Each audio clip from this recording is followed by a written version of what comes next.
पूर्णमदः पूर्णमिदं पूर्णात् पूर्णमुदच्यते पूर्णस्य पूर्णमादाय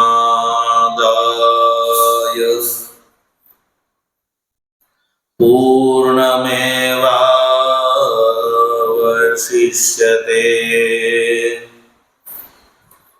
ॐ शान्तिः शान्तिः शान्तिः। शङ्करं शङ्कराचार्यं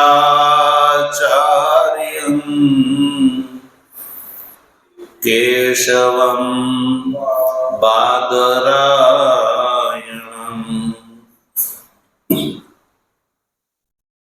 सूत्रभाष्य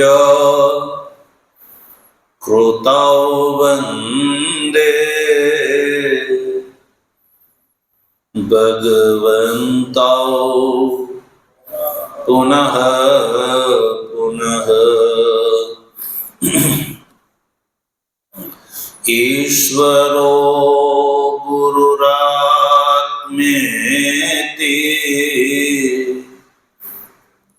मूर्तिभेद विभागिने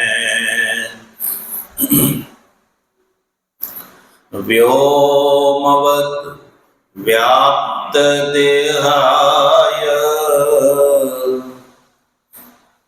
दक्षिणामूर्तये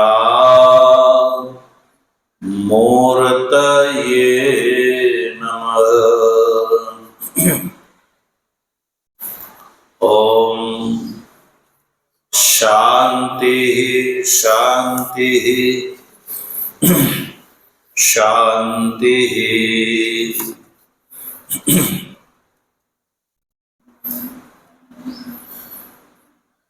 तत्व जिज्ञासु सज्जनों, भगवत कृपाथी शुक्ल यजुर्वेदीय काण्व शाखानी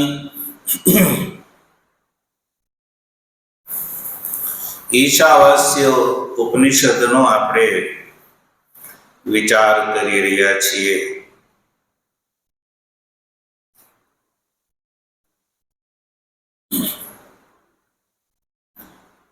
આ ઉપનિષદના વિચાર ક્રમમાં સૌપ્રથમ ભગવાન ભાષ્યકાર જે વ્યાખ્યેય છે એ બતાવી દીધું, અર્થાત કે અધિકારી, વિષય, સંબંધ અને પ્રયોજન આ પ્રેક્ષાવાનોના માટે પ્રવૃત્તિમાં જે અંગભૂત છે એ અનુબંધ ચતુષ્ટયનો વિચાર આપણે કરી ચૂક્યા।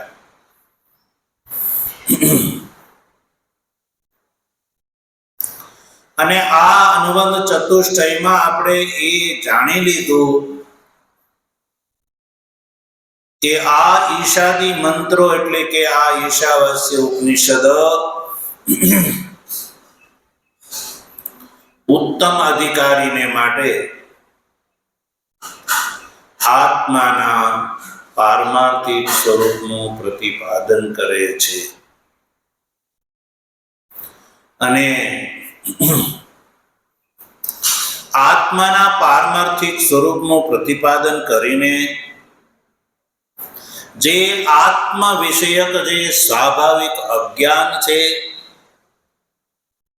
એની નિવૃત્તિ કરે છે। એટલો જ નહીં,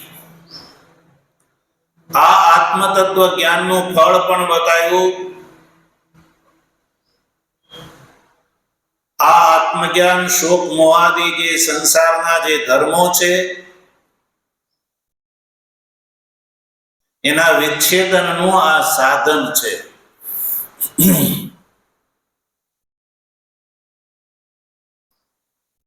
અને આત્માના એકત્વાદીનું જ્ઞાન ઉત્પાદન કરવા વાળા આ મંત્રો છે. એટલે જે ઉત્તમ અધિકારી છે સજ્જનો,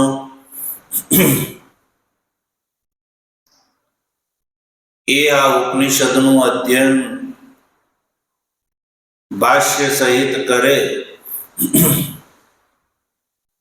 તો એનો આત્મતત્વ વિષયક અજ્ઞાન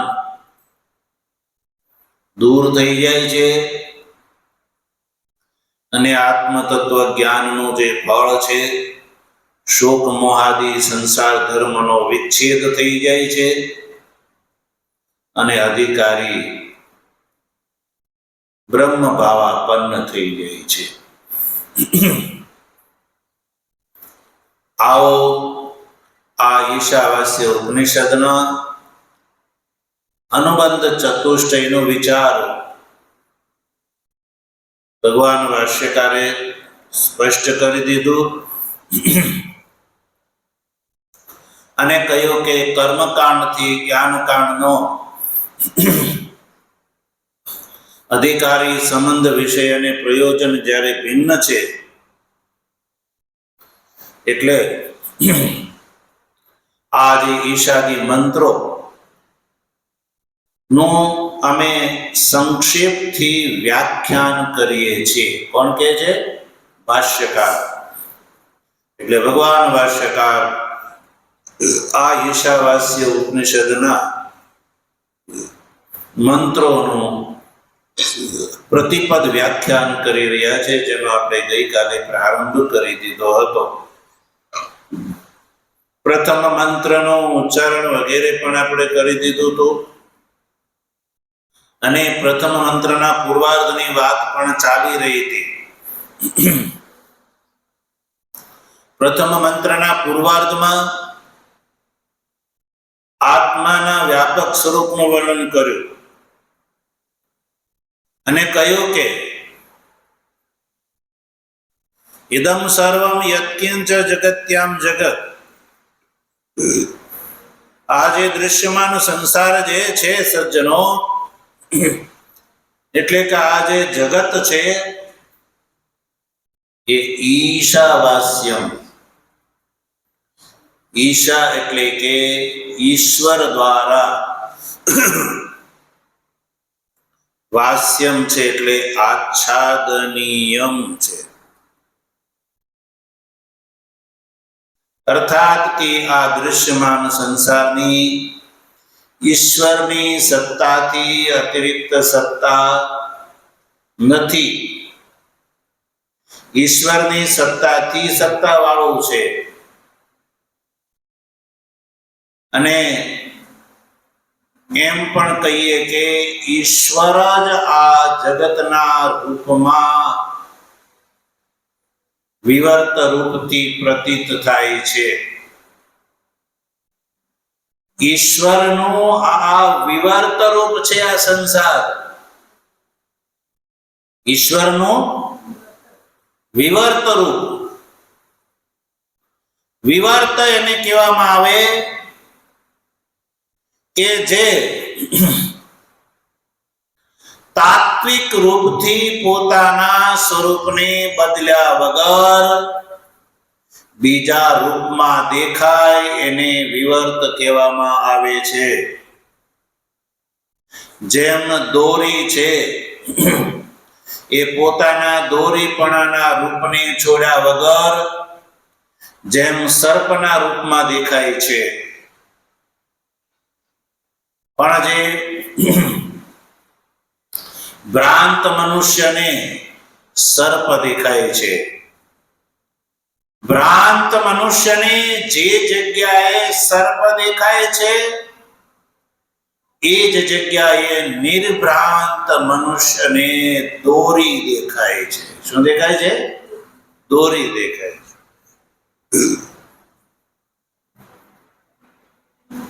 તો બસ એ જ રીતે સજ્જનો, અજ્ઞાની મનુષ્યને જે જગત દેખાય છે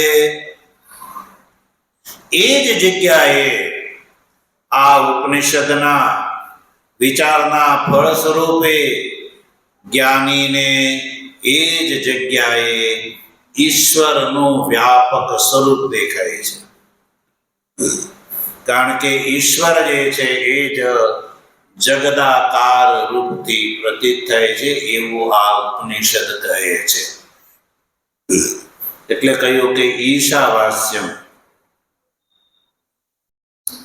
ઈશા પદનો અર્થ આપણે કરી ચૂક્યા.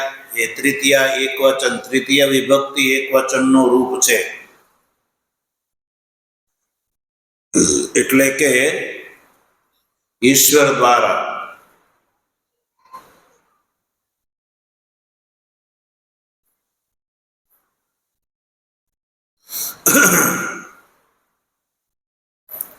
અને અહીંયા એક જે પ્રશ્ન હતો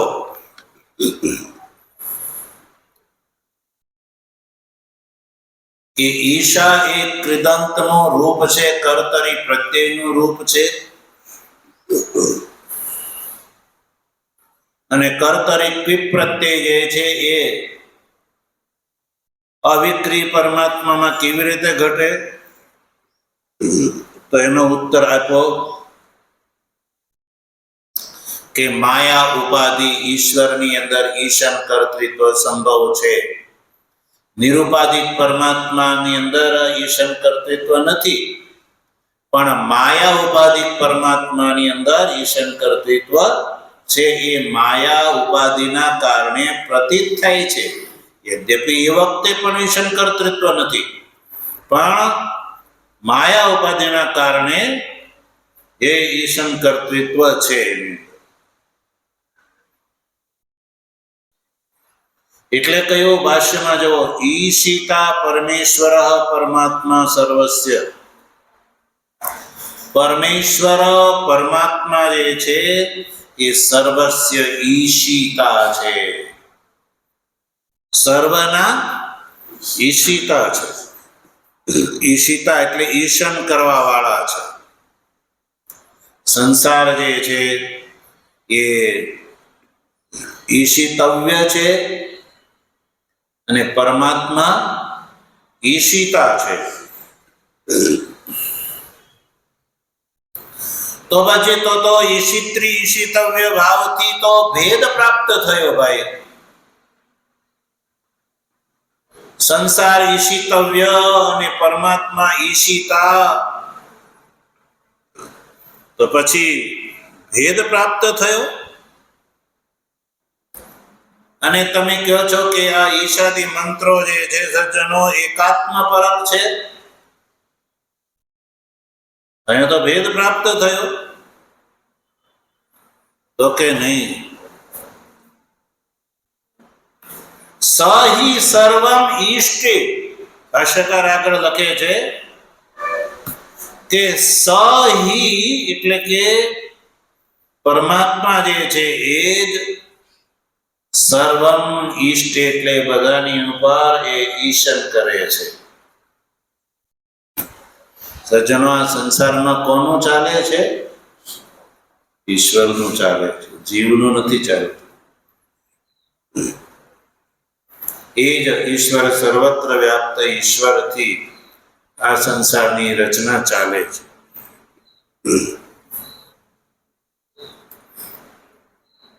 તો પછી ઈશિત્રી ઈશિતવ્ય ભાવથી જે આ ભેદ પ્રાપ્ત થયો એનું શું કરશો?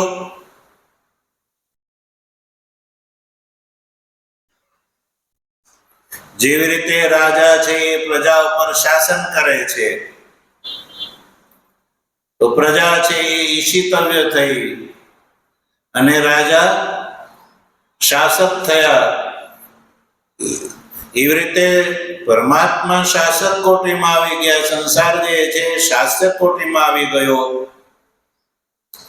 તો શાસ્ય શાસક ભેદ અહીંયા પ્રાપ્ત થયો. તમારા મતમાં ભેદ માનવાની આપત્તિ આવશે અને તમે કહો છો કે ઈશાદી મંત્રો તો આત્માના ભેદ સ્વરૂપનું પ્રતિપાદન કરે છે, અને આ પહેલા જ મંત્રમાં તમે ભેદનું પ્રતિપાદન કરી રહ્યા છો.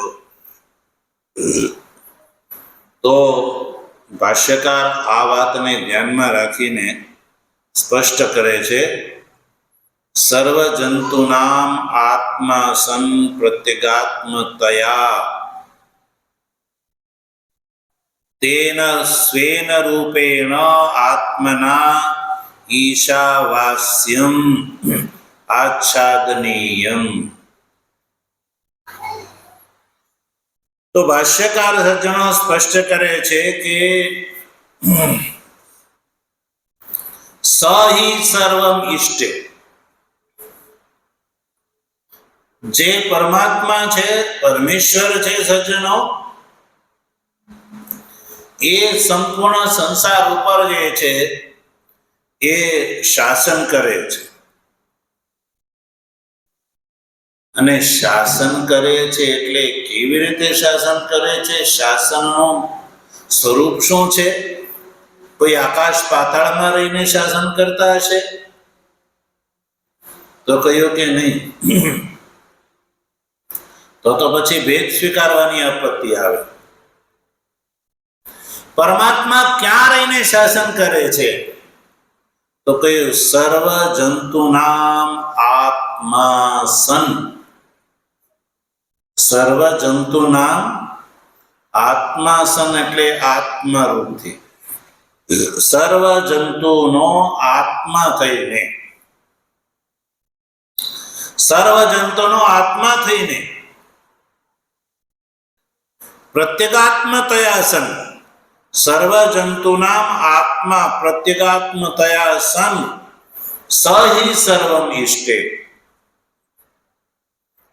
સર્વ જંતુ એટલે જે સર્વ દેહધારી જીવો, સર્વ દેહધારી જે જીવો છે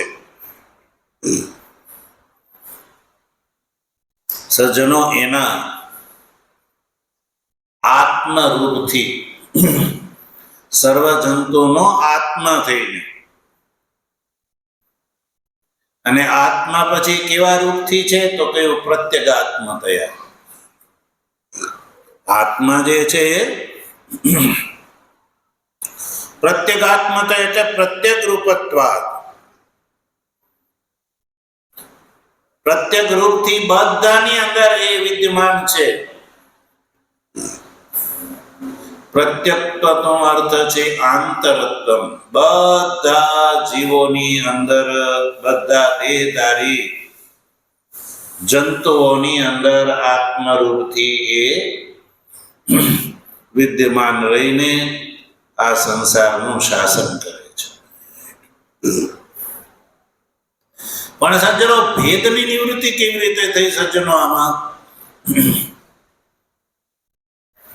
જો આ ઉપનિષદ એવું કહે છે કે શાસન કરવા વાળા પરમાત્મા આપણા હૃદયની અંદર અંતરાત્મા રૂપથી જ વિદ્યમાન રહે છે. અંતરાત્મા થઈને, અને અંતરાત્મા થઈને તો શું આપણી અંદર બે આત્મા છે? એક શાસ્ય અને એક શાસક? તો બે આત્મા માનવા પડે? તો કે ના, એવું નથી. કે એકની અંદર પણ શાસ્ય અને શાસક ભાવ આવી શકે છે. એક જ શાસ્ય અને એક જ શાસક પણ બની શકે છે ભેદરૂપથી. કેવી રીતે? ભાષ્ય ટીકાકાર દ્રષ્ટાંત બતાવે છે.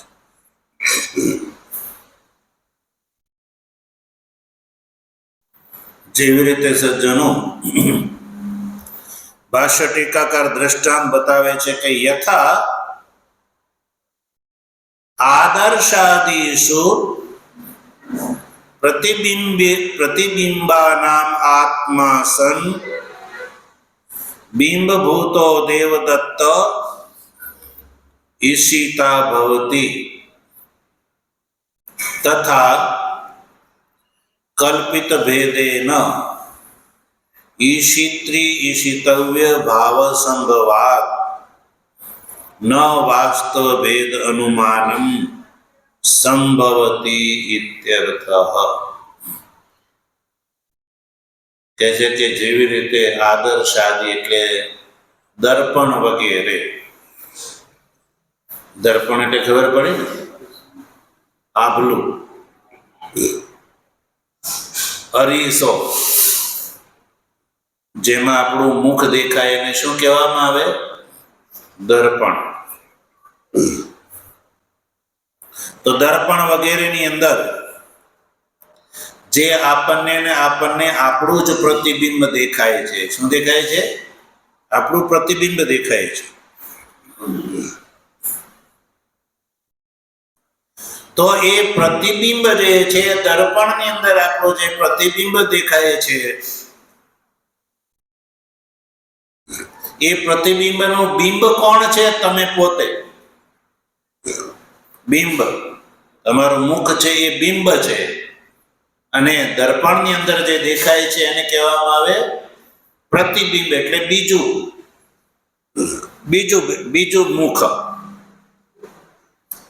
પ્રતિબિંબનો અર્થ દેખાય, અંદર દેખાતું જાય છે બીજું મુખ. એટલે તમારું જે મુખ છે એ બિંબ થયું, અને અંદર જે દેખાય છે એ પ્રતિબિંબ થયું.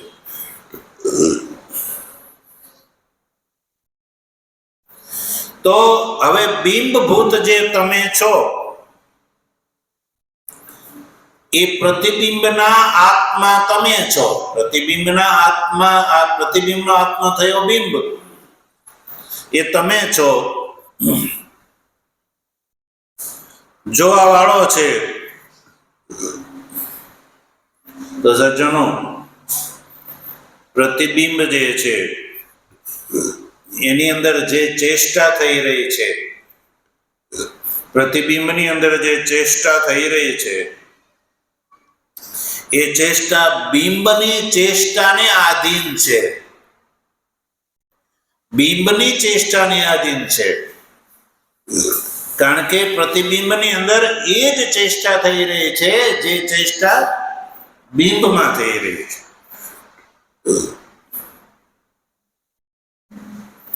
તો સજ્જનો, બિંબની અંદર ઈશિત્રી ભાવ આવ્યો, બિંબ થયો ઈશિતા, અને પ્રતિબિંબ થયું ઈશિતવ્ય. પ્રતિબિંબ થયું ઈશિતવ્ય અને બિંબ થયું ઈશિતા. તો બિંબ અને પ્રતિબિંબની અંદર ઈશિત્રી ઈશિતવ્ય ભાવ આવ્યો તો શું બિંબ અને પ્રતિબિંબની અંદર ભેદ માનવો પડે છે? નહીં. બિંબ અને પ્રતિબિંબની અંદર ભેદનો સ્વીકાર કર્યા વગર પણ ઈશિત્રી અને ઈશિતવ્ય ભાવ સંભવ છે. એટલે પૂર્વ પક્ષીએ કહ્યું હતું કે જો આ સંસાર ઈશિતવ્ય છે, પરમાત્મા ઈશિતા છે એવું કહેશો તો ભેદની પ્રાપ્તિ થશે. તો સજ્જનો, ભાષ્યકારે સ્પષ્ટ કરી દીધું કે ભેદ વગર પણ બિંબ અને પ્રતિબિંબની વચ્ચે ઈશિત્રી ઈશિતવ્ય ભાવ સંબંધ જેમ વ્યવહાર કરવામાં આવે છે, એવી જ રીતે જે ઈશિતા પરમાત્મા છે સજ્જનો, એ ઈશિતા પરમાત્માનું આ જે સંસાર છે એ પ્રતિબિંબ સ્થાનીય છે. ઈશિતા પરમાત્મા બિંબ સ્થાનીય અને સંસાર છે એ પ્રતિબિંબ સ્થાનીય છે. અહીંયા પરમેશ્વરથી જુદું કાંઈ છે નહીં. પેલું પ્રતિબિંબ છે એ બિંબથી જુદું નથી એમ. એટલે આ કલ્પિત ભેદ છે, વાસ્તવિક નહીં પણ કલ્પિત ભેદ છે.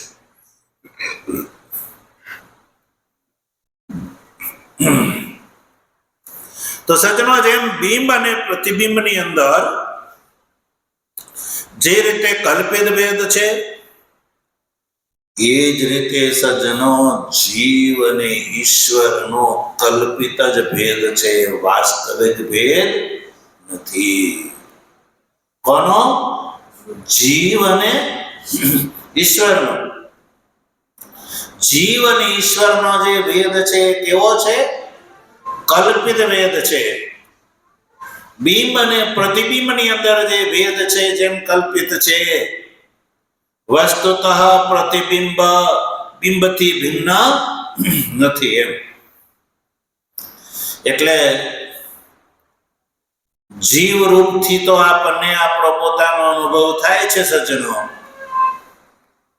તો એ જીવ રૂપથી પરમેશ્વર જ બધા ભૂત પ્રાણી સમુદાયના હૃદયની અંદર જીવ રૂપથી એ વિદ્યમાન રહે છે.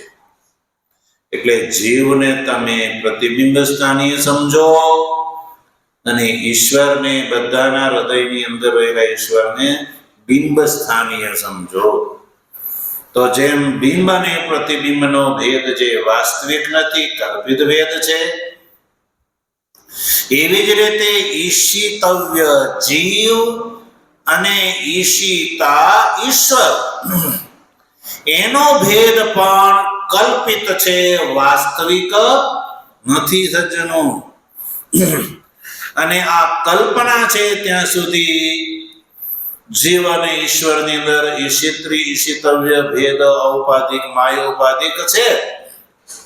અને જ્યારે આ ઉપનિષદના શ્રવણના ફળ સ્વરૂપે જ્યારે આત્માના પારમાર્થિક સ્વરૂપનો જ્યારે ઉત્તમ અધિકારી સંન્યાસીને બોધ થાય છે, ત્યારે એનો જીવ ભાવ દૂર થઈ જાય છે. કારણ કે જીવ ભાવ છે એ તો પ્રતિબિંબ સ્થાનીય છે. અને પ્રતિબિંબ ક્યાં સુધી પડે? સજ્જનો, સામે દર્પણ હોય ત્યાં સુધી. દર્પણ ફૂટી જાય, દર્પણ ફૂટી જાય તો દર્પણમાં રહેલું પ્રતિબિંબ ક્યાં જતું રહે?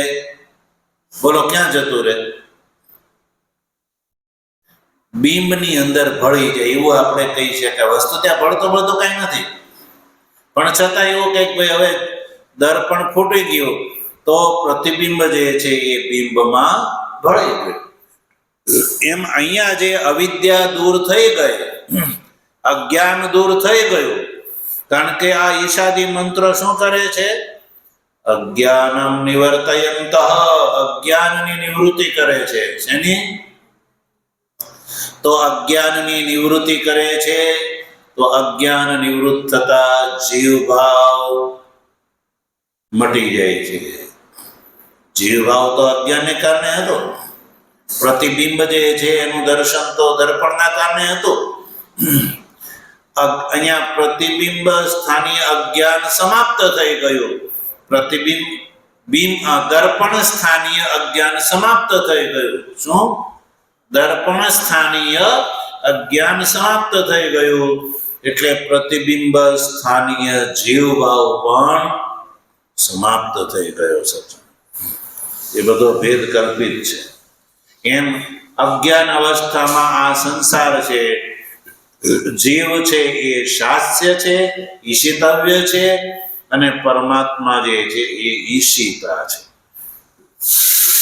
એટલે અહીંયા ઈશિતા અને ઈશિતવ્યમાં વાસ્તવિક કોઈ ભેદ નથી, ઔપાધિક ભેદ છે. એટલે ઉપાધિ છે સજ્જનો એ વાસ્તવિક નથી. એટલે પરમેશ્વર જે છે બધાના અંતરાત્મા રૂપથી સંસાર ઉપર શાસન કરે છે સજ્જનો. તો એટલે કહ્યું કે સર્વ જંતુ નામ આત્મા સન. જો પંક્તિમાં જો, સ હિ એ જ પરમાત્મા સર્વમ બધાની ઉપર સર્વ જંતુનો આત્મા થઈને પ્રત્યેગાત્મા રૂપથી સર્વમ ઈષ્ટે બધા ઉપર શાસન કરે છે.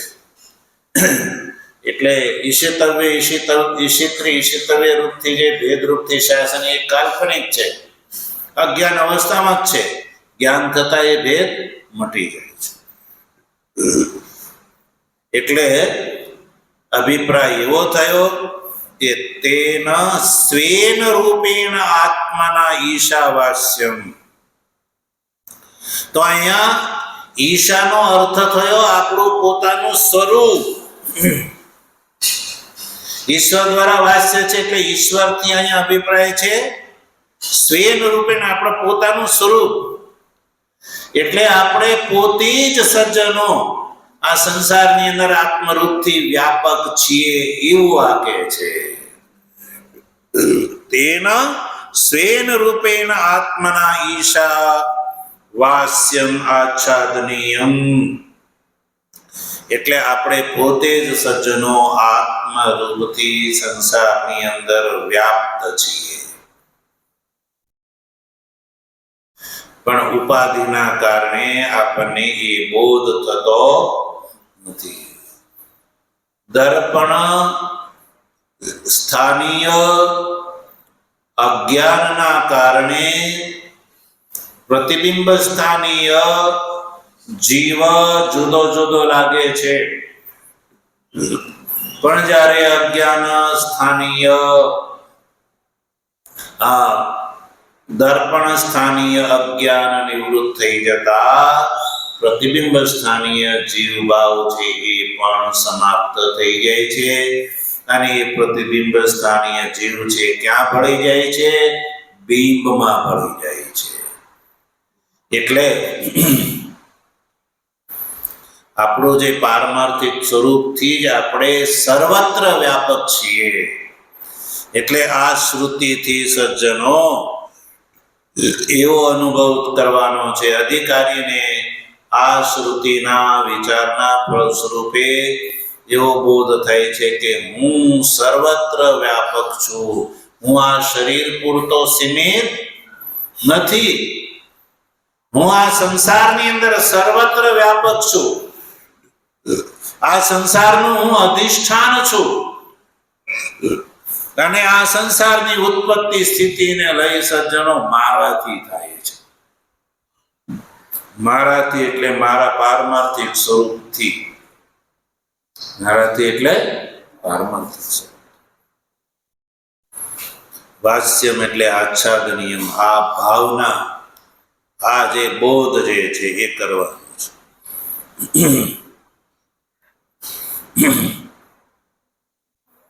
એટલે સજ્જનો આ જે શ્રુતિ છે એ એવું કહે છે કે આત્મા સર્વત્ર વ્યાપ્ત છે. કેવી રીતે વ્યાપ્ત છે? જેમ ઘટશરાવાદીની અંદર મૃતિકા વ્યાપ્ત છે, એમ આ દૃશ્યમાન સંસારની અંદર આત્મા એટલે હું પોતે મારો સ્વરૂપથી હું સર્વત્ર વ્યાપ્ત છું એવો આ ઉપનિષદના ફળ સ્વરૂપે ઉત્તમ અધિકારીને બોધ થાય છે.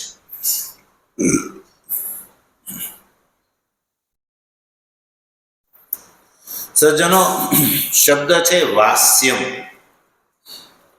તો વાસ્યમ શબ્દ જે છે એ તો વસ આચ્છાદન ધાતુથી બને છે. આચ્છાદનનો અર્થ થાય છે ઢાંકવું. આચ્છાદન એટલે ઢાંકવું. વસ આચ્છાદન ધાતુથી શબ્દ બને છે ઢાંકવું. તો પછી એનો જો રૂપ છે વાસ્યમ. વસ આચ્છાદન ધાતુનું રૂપ છે આ વાસ્યમ. ઈશા વાસ્યમ. ઈશા પછી જે વાસ્યમ પદ આવ્યો ને એ વાસ્યમ. વાસ્યમનો અર્થ છે આચ્છાદનીયમ. વાસ્યમનો અર્થ શું છે? આચ્છાદનીયમ એટલે કે આચ્છાદન કરવા યોગ્ય છે.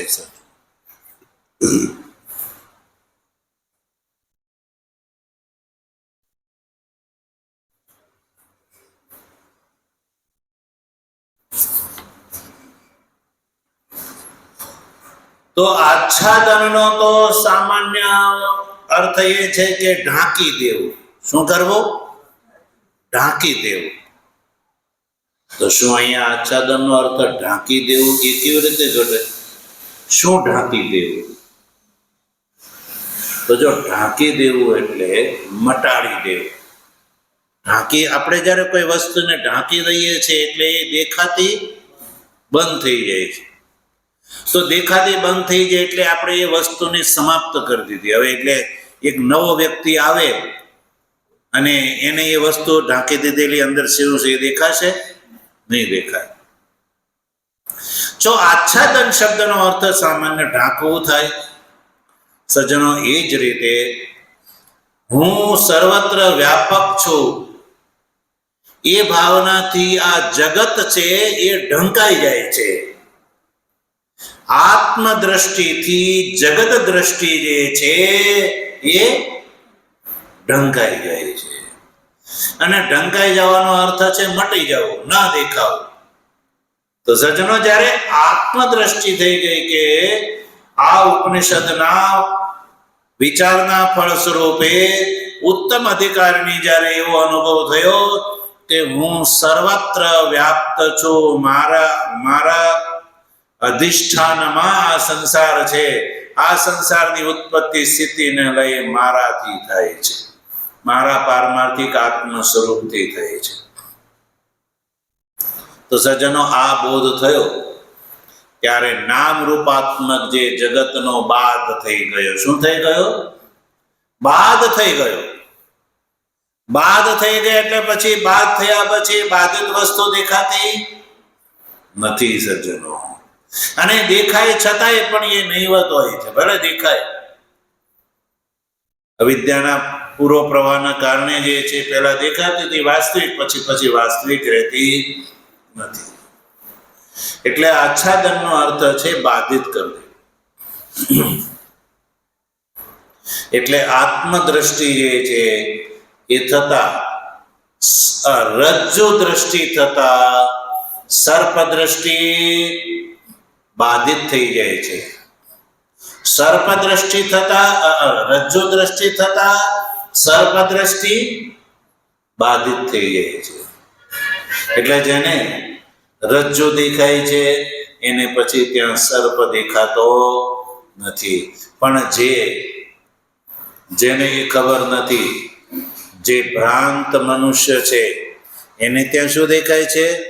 સર્પ દેખાય છે. પણ જેને એ ભ્રાંતિ દોષ દૂર થઈ ગયો એને ત્યાં શું દેખાય છે? રજ્જુ દેખાય છે. તો પછી રજ્જુના બોધથી સર્પનો શું થઈ ગયો? બાદ થઈ ગયો.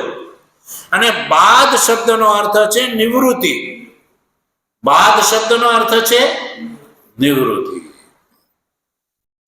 તો સજ્જનો, જ્યારે આવો ગુરુ દ્વારા જ્યારે શિષ્યને આ બોધ દેવામાં આવે છે એટલે દધ્યંગ આથર્વણ ઋષિ પોતાના શિષ્યને આ બોધ આપે છે.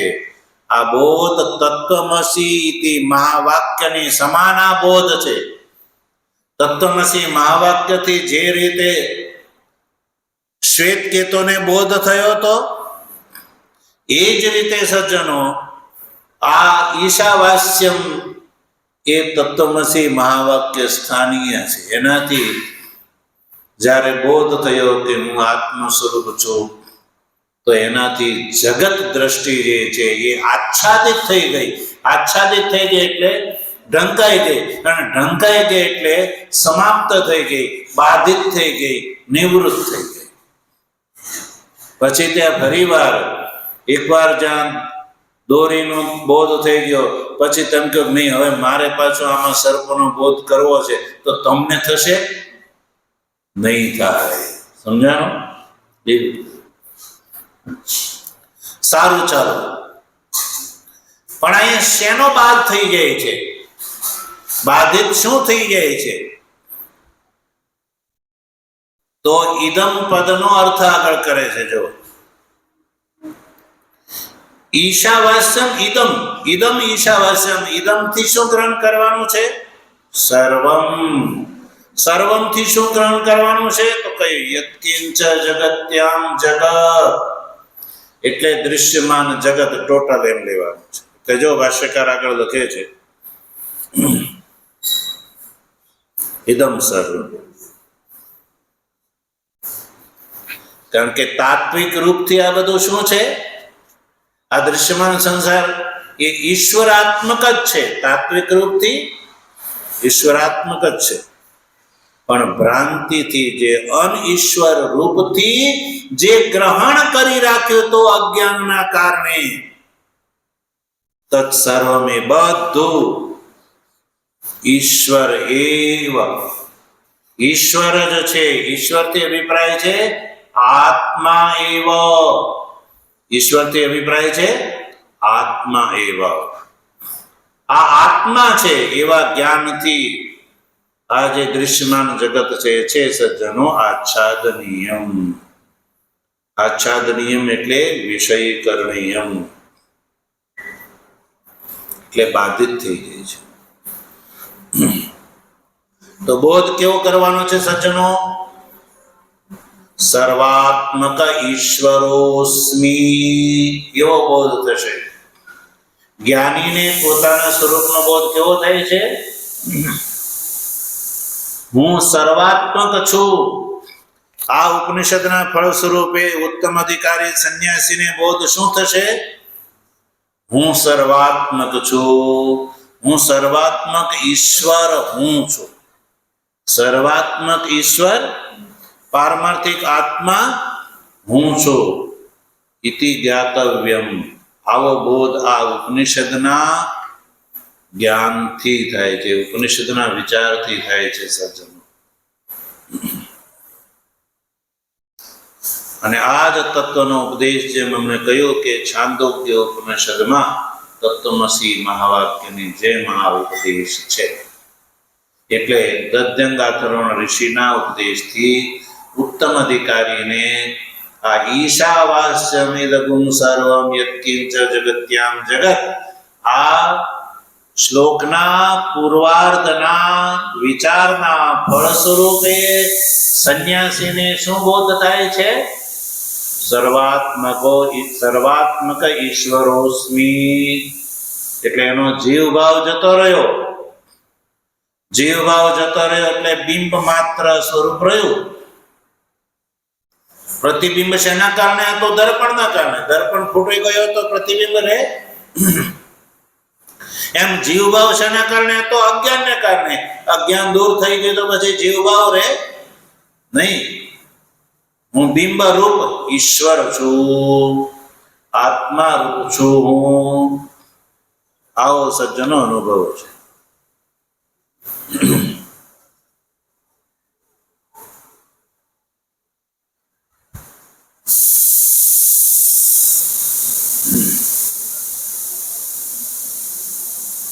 અને પછી આવી દશા જ્યારે સજ્જનો ઉત્તમ અધિકારી સંન્યાસીને પ્રાપ્ત થાય છે ત્યારે સજ્જનો એને મોક્ષનો અનુભવ થાય છે. એના જન્મ મરણાદી બધા છૂટી જાય છે. એનો શોક અને મોહ દૂર થઈ જાય છે. શોક મોહાદી સંપૂર્ણ જે સંસાર છે સજ્જનો એ સમાપ્ત થઈ જાય છે. અને કેવો અનુભવ થાય છે ભાષ્ય ટીકાકાર બતાવે છે. જો ઉક્તમ ચ 8મા પાના ઉપર ઉક્તમ ચ નીચે જો ન બંધોસ્તિ ન મોક્ષોસ્તિ ન વિકલ્પોસ્તિ તત્વતઃ નિત્ય પ્રકાશ એવાસ્તિ વિશ્વાકારો મહેશ્વર. બોલો શ્લોક જો. આ અનુભવ વાક્ય છે. હવે જ્યારે આ ઉપનિષદના આ જ્ઞાનથી જ્યારે અધિકારી સંન્યાસીને પોતાના પારમાર્થિક સ્વરૂપનો બોધ થાય છે. જે ભાષ્યકારે પ્રતિજ્ઞા વાક્યમાં કહ્યું કે ઈશાદી મંત્રો આત્મતત્વના પ્રકાશક છે, આત્મતત્વના પ્રકાશક છે. અને આ પ્રથમ મંત્રથી આત્માનો જ્યારે પ્રકાશ થાય છે ત્યારે જીવભાવ દૂર થઈ જાય છે. ત્યારે અનુભવ કેવો થાય છે? ન બંધોસ્તિ, મને કોઈ બંધ હતું નહીં, અત્યારે નહીં, આગળ પણ સંભવ નહીં. ન મોક્ષોસ્તિ, કારણ કે એ વખતે ખબર પડે કે હું તો બંધનમાં હતો જ નહીં, તો પછી મોક્ષ છે નો. એટલે ન મોક્ષોસ્તિ સજ્જન. ન વિકલ્પોસ્તિ, મારી અંદર કોઈ તાત્વિક વિકલ્પ યા ભેદ નથી. ભેદ હતો એ બિંબ અને પ્રતિબિંબ કોટિક હતો. હું સર્વ સ્વરૂપથી સજ્જનો નિત્ય પ્રકાશ એવ અસ્તિ, હું નિત્ય પ્રકાશ રૂપ છું. વિશ્વાકારો મહેશ્વર, હું આ વિશ્વના આકારનો છું. વિશ્વાકાર, હું સર્વત્ર છું. વિશ્વ એ જ મારો આકાર એટલે સ્વરૂપ છે. મહેશ્વર એટલે એ બ્રહ્મ ભાવાપન્ન આ સંન્યાસી થઈ ગયો. પછી એને કોઈ ભેદ રહ્યો નહીં.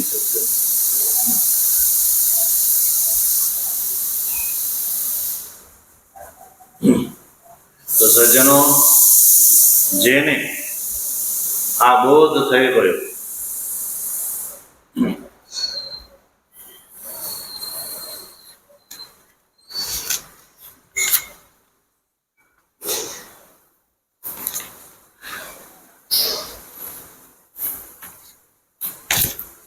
એટલે આ ઇદમ સર્વમ યત્કિંચિત જગત્યામ પૃથ્વ્યામ જગત તત્સર્વમ સ્વેન આત્મના ઈશેન પ્રત્યેગાત્મતયા અહમેવ ઇદમ સર્વમિતિ પરમાર્થ સત્ય રૂપેણ અનૃતમ ઇદમ સર્વમ ચરાચરમ આચ્છાદનીયમ સ્વેન પરમાત્મના. આનો મેં અર્થ બતાવી દીધો કે શું આચ્છાદન કરવા યોગ્ય છે. તો ઇદમ સર્વમ, ઇદમ એટલે અત્યારે આપણે જે ચક્ષુરાદી ઇન્દ્રિયો દ્વારા આ જે સર્વમ જગત દેખાય છે, યત્કિંચ જે કંઈ દેખાય છે આ પૃથ્વી તળમાં, એ જગત એટલે સંપૂર્ણ સંસાર. આ સંપૂર્ણ સંસાર જગત તત્સર્વમ, જગત પછી જો તત્સર્વમ સ્વેન આત્મના ઈશેના. અહીંયા ઈશાવાસી ઈશ્વરથી અભિપ્રાય છે પોતાના આત્માથી. સ્વેન આત્મા, આત્મારૂપ ઈશેના. અને એનું સ્વરૂપ કેવું છે? પ્રત્યેગાત્મતયા, પ્રત્યેકની અંદર જે અંતરાત્મા રૂપથી વિદ્યમાન છે એનાથી પ્રત્યેગાત્મતયા. આચ્છાદનીય, કેવી રીતે આચ્છાદન થતા શું અનુભવ થશે? અહમેવ ઇદમ સર્વમ. ઇદમ સર્વમ એટલે સંપૂર્ણ દૃશ્યમાન સંસાર છે, એમાં વ્યાપ્ત પરમાત્મા છે, એ હું છું. શું અનુભવ થાય છે? હું છું. અહમેવ ઇદમ સર્વમ એટલે હું જ આ સંસારની અંદર, ઇદંકારાસ્પદ સંસારની અંદર હું સર્વત્ર વ્યાપ્ત છું. પરમાર્થ સત્ય રૂપેણ, પારમાર્થિક સત્ય રૂપથી. તો આ જગત શું છે? તો કયું? અનૃતમ ઇદમ સર્વમ ચરાચરમ. આ ચરાચર સંપૂર્ણ સંસાર છે એ અંદરિત છે. અંદરિત છે એટલે સર્પસ્થાનીય છે, મિથ્યા છે. સર્પસ્થાનીય છે, મિથ્યા છે. સજ્જન, અનૃતમ ઇદમ સર્વ, ઇદંકારાસ્પદ જે ચક્ષુરાદી ઇન્દ્રિયો દ્વારા જે દૃશ્યમાન સંસાર દેખાય છે એ અંદરિત છે, મિથ્યા છે, સર્પસ્થાનીય છે. ચરાચરમ, આવો આ ચરાચર સંસાર છે એ આચ્છાદનીયમ સ્વેન પરમાત્માના, પોતાના પરમ પારમાર્થિક સ્વરૂપથી. સ્વેન, સ્વેન એટલે પોતાનાથી અભિન્ન રૂપથી. પરમાત્માના એટલે શુદ્ધ આત્મા દ્વારા. આચ્છાદનીયમ એટલે ઢાંકવા યોગ્ય છે. ઢાંકવા યોગ્ય એટલે સમાપ્ત કરી, અને મારા આત્માથી અન્ય સંસારમાં બીજું કાંઈ નથી. સજ્જનો, તો સજ્જનો આવો આ બોધ જે ઉત્તમ અધિકારી જે સંન્યાસી છે એને તો આ ઈશાવાસ્યમિદગુમ સર્વમ યત્કિંચ જગત્યામ જગત એટલો ઉપદેશ કહેવાથી હું બ્રહ્મ સ્વરૂપ છું એવો બોધ ઉત્તમ અધિકારીને થઈ જાય છે. હવે જેને કેવલ આ ઉપદેશ માત્રથી જેને અજ્ઞાન દૂર નથી થતો એની માટે આ શ્લોકના ઉત્તરાર્ધમાં નિયમ વિધિ બતાવે છે. એનો વિચાર આપણે ભગવાનની કૃપા છે તો આગળ કરીશું. ઓમ પૂર્ણમદઃ પૂર્ણમિદં પૂર્ણાત પૂર્ણમુદચ્યતે પૂર્ણસ્ય પૂર્ણમાદાય પૂર્ણમેવાવશિષ્યતે. ઓમ શાંતિ શાંતિ શાંતિ. શંકરં શંકરાચાર્યં કેશવં બાદરાયણં સૂત્રભાષ્ય કૃતૌ વંદે ભગવन्तૌ પુનઃ પુનઃ. ઈશ્વરો ગુરુરાત્મેતિ મૂર્તિભેદ વિભાગિને વ્યોમવદ્વ્યાપ્ત દેહાય દક્ષિણામૂર્તયે નમઃ. ઓમ શાંતિ શાંતિ શાંતિ. સદગુરુ